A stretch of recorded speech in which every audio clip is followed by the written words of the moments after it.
तो फाइनली गांव में पूरा महीना गुजारने के बाद आज हम लोग जा रहे हैं लाहौर वापस। और यहाँ मैं और आपी मिलकर कर रहे थे पैकिंग, और इतनी देर में खाला बना रही थी हमारे लिए पुलाव। और यहाँ हमारी छोटी खाला भी वापस जा रही है, क्योंकि जब से हम लोग यहाँ आए हैं तो ये भी यहाँ हमारे साथ रहने के लिए आ गए हैं। खैर फिर ये लोग यहाँ से जा रहे थे और हम सब बहुत ज़्यादा उदास थे, क्योंकि इनके साथ ही तो घर में रौनक थी।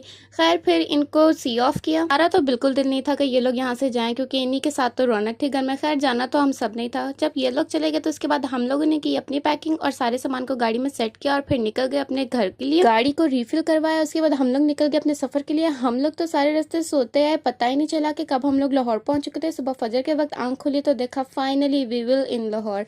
खैर फिर तकरीबन 5 बजे के करीब हम लोग पहुंच चुके थे अपने घर वापस। और यहाँ देखें पानी इतना ज़्यादा इतनी तो शायद बारिश नहीं हुई जितना यहाँ पानी इकट्ठा हो चुका है। खैर फाइनली हम लोग पहुंच चुके थे अपने घर।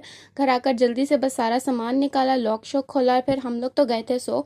उठकर देखा घर बहुत ज़्यादा गंदा हो चुका था। खैर फिर बस ऊपर से सारी सफाई की और फिर उतनी देर में पापा चले गए थे रात का खाना लेने के लिए। खाना आया तो आप ही ने सारे खाने को डिश आउट किया। उसके बाद हम लोगों ने बैठ कर एंजॉय किया अपने रात का खाना। खाना खाने के बाद मैंने दूध को बॉयल होने के लिए रख दिया था। बॉयल हुआ, चाय पी और उसके बाद हम लोग सो चुके थे। नेक्स्ट मॉर्निंग जब उठे तो उठकर मम्मा ने कहा अब तो चलो लग जाओ काम पर। हम लोगों ने सफाई करना स्टार्ट कर दिया। आप ही कमरे की सफाई कर रही थी और मैं अपने ड्रेसिंग टेबल की, क्योंकि ये कॉर्नर मेरा मोस्ट फेवरेट कॉर्नर है और यहाँ पर मैं किसी और की मदाखलत बर्दाश्त नहीं कर सकती। फिर जो सामान लेकर गए थे उसको बैग से निकाला और लाकर सबकी सफाई की। ड्रेसिंग टेबल पर ऑलरेडी जो सामान था उस सबको भी साफ किया। सब चीज़ों को एक बार फिर से ऑर्गेनाइज किया और ड्रावर में सेट कर दिया। उसके बाद सब चीज़ों को सेट किया और फिर इनको वापस अपनी अपनी जगह पर रख दिया। खैर काम बहुत ज़्यादा कर लिया था। फिर हमने पी चाय and that's it for day guys. Make sure to like and follow.